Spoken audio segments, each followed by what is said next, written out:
Well, hello there, humans, hippies, earthlings, whoever you are, wherever you are, whatever you're doing, and if you're lucky enough to be doing it too. This is the Object 268. Now, there's been a lot of people asking for a review of this tank for quite some time now, since it copped a fair buffing with the old Wargaming balance stick not so long ago. And my good mate Azza, aka Mr. Ouija, aka Let's All Have a Chat Band, he loves this thing, swears by it, drove it all the time in ratings battles, and got way up high in ratings before coming crashing back down to the ground because he just couldn't leave it. The house always wins, Azza. Walk away from the table. Let's talk more about the 268 though. The 268 has become a hell of a good tank. I really admire it. I like driving it. It is a fun tank. It does a lot of good things. What I'm going to do in this video is actually do the 3 times lucky shtick, which I basically run a tank 3 times in a row, see how it goes, and talk about it. And this went really well. Really well. Like, God, it went well. And I want to preface this by saying one thing, and I'll only talk about it momentarily. TDs at tier 10 at the moment are getting a bad rap. You can see there are 3 TDs on my team. There are 3 TDs on the other team. That's 6 tanks in a 14-match game. And indeed, that's not even abnormal. Quite often you get 5 or even 6 tanks on each team being the Blues, the TDs, because they're very, very big alpha guns. So you get some people that drive TDs like absolute pork chops, and they give them a very bad name. They drive them at the back of the map doing nothing. The 268 kills that. It can do it. It really can, because it's got so many good things going for it. And I'll run you through the stats at the bottom of the screen here and just let you see what's happening. I knew that guy was stock, by the way. That's why I was kind of ignoring him. You can see he's only doing 240 damage on his shot there. He's not really a big deal for me, but I will clear him just for fun and because we need to eventually kill everyone. The 268 drives a lot like the YOLO wagon, the 263. And it does it in a very intimidating fashion. It's got an awkward as buggery armor profile. Like, the front armor is very, very tough to legitimately pen all the time. And I'm just leaving this waffle tractor here. He can't see me. He's not coming around the corner, so I get free shots on his mate, the 183, and then I'll get to go up and kill him. This is called stat padding, guys. That's damage down there that I wouldn't have got to do otherwise, and then I get to do all the damage on the waffle tractor because he is up here with me. So at the end of the day, my stats look really good, and it was completely ineffective damage that didn't make any difference to the game, but I got to do it, so I get good numbers. That's how it goes. And then I get 779 here. So you're basically looking at a whole lot of stat padding. I digress. You can run, and that's why I got 4.5k, 4.6k by the way. That should have been like, if I had just gone and killed the waffle, it should have been like a 4,000 damage game. But it's a big difference, hey. If you want to play this tank at the back, you can play it at the back. It's got 303mm of AP pen. That's monstrous. Just with standard gun rammer, 303mm of AP pen. If you run the calibrated shells, why would you run calibrated shells? Because they get currently a ridiculous bonus of 10% from calibrated shells. So your heat damage, your heat pen goes up from 395 to like 350, something crazy like that, which is mad. It's just absolutely insane. You don't need it though. You really don't. It's got such good pen, but I practiced running it with and without. I can't remember if I was running it with during this. But again, the other thing that got buffed on this tank was the gun depression.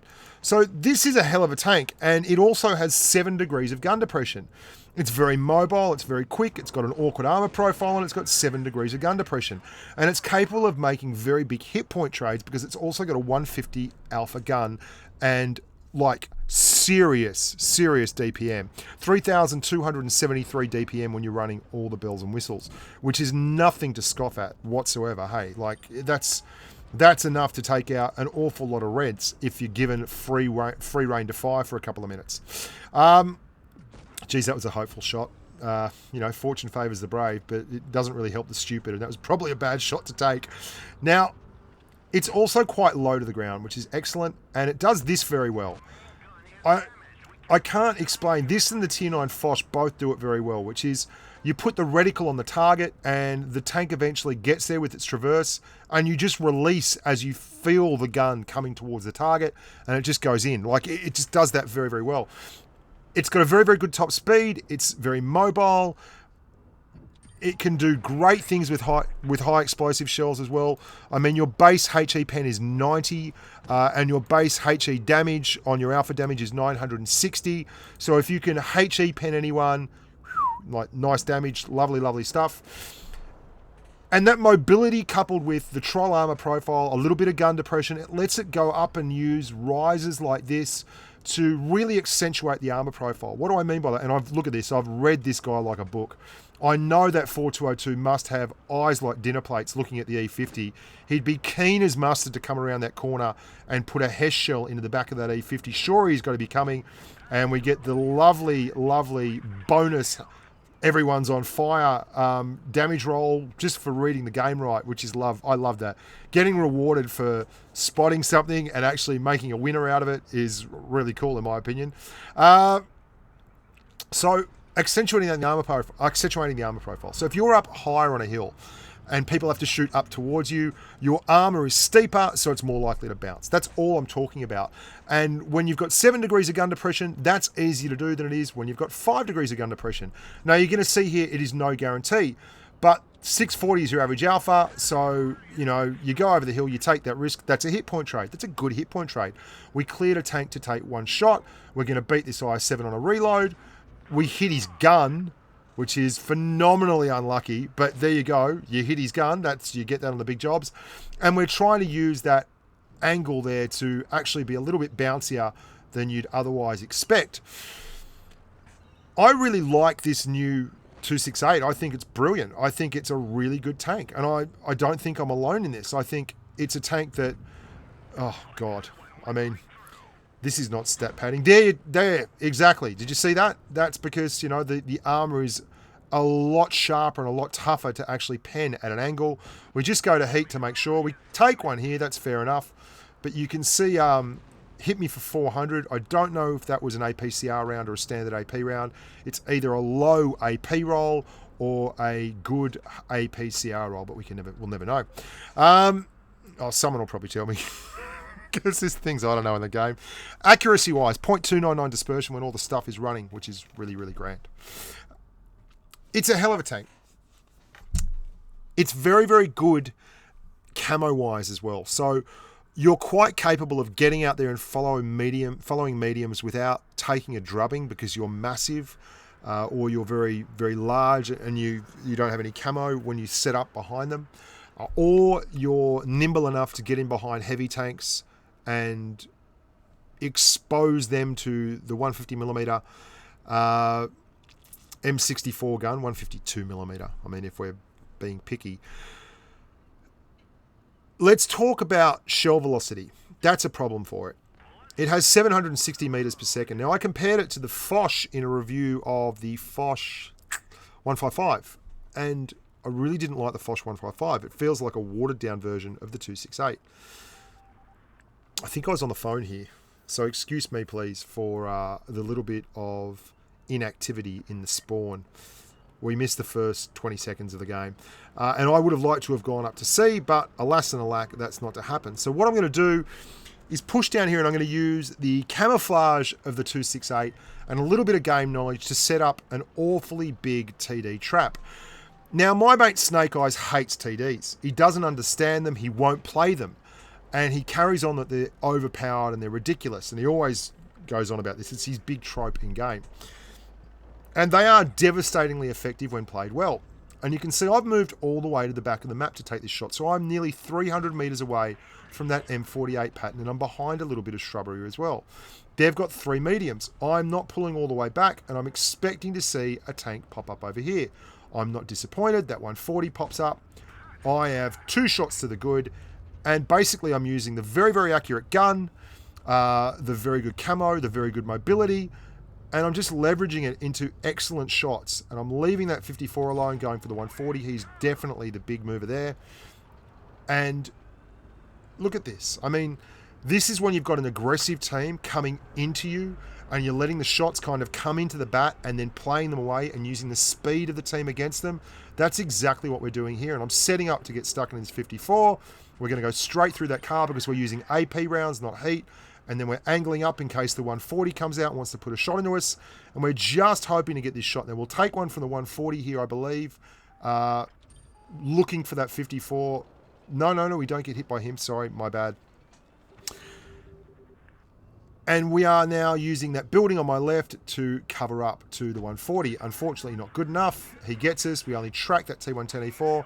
And we're now turning and angling into this 140. And you can see how hard this tank can be to pen when it's angling and jiggling, because it's just awkward. It's not that the armor profile is amazing. It's that it's really, really angular.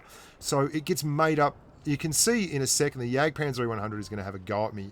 Like, I've just been sitting here farming everyone damage at the back, like directly abusing them, and we're up on points and everything, and I'm going to ignore the IS-7, and I get called a noob 268 by Uga Turk 07, which grinds my gears, because lately it's been a whole lot of fun with some of these people and their ineptness. Once they die, they like to basically tell the world that it's your fault. I get a bit salty. Anyway, onwards and upwards. Can I recommend this tank? I can wholeheartedly recommend this, but I want to have a big caveat here. If you are not able to keep your head on a swivel, if you are not capable of moving about the map and using your brain to set shots up and to read the map, you would have seen in all these games there's been a bunch of shots I've gotten off that was simply there because I anticipated moves by other tanks. If you don't do that, and you're really new at the game, and this is your first line to grind at tier 10, and you really want a big TD, you can play it like an old school, just sit at the back and camp, and you'll be fine, okay? If you want to play it like this and you want to be aggressive with it, try and grab a platoon mate in an IS-7 or something big that you can run with and you can support until you get used to it, and you'll get a lot better at it. It's a really good tank. It's a lovely tank. I think you're going to love it. I don't think it's got a lot of negatives about it. Strong armor, strong gun, strong camo, strong mobility, all these things combined to make it a hell of a package. You could do a lot worse than grab the 268, despite the fact that there's not really any bad tanks at tier 10. And even the Foch 50, the Foch 155, which I really don't like. I was talking to Skate today in Discord, and he had nearly 7,000 damage in a game in that thing. So you might want to have a look at his channel for that. He's that'll be popping soon, and that'll be well worth a look, because it's probably the most damage I could ever imagine coming out of that. Basically, all these big TDs at tier 10, if you drive them well enough, the guns are more than capable of singing a lovely tune. Until next time, boys and girls, I'm Bushgron Blitz. Look after yourselves, stay safe on the battlefield, and for God's sakes, be nice to each other, even though I do get a little salty, only a tiny, tiny pinch of salt sometimes. Until next time, bye for now.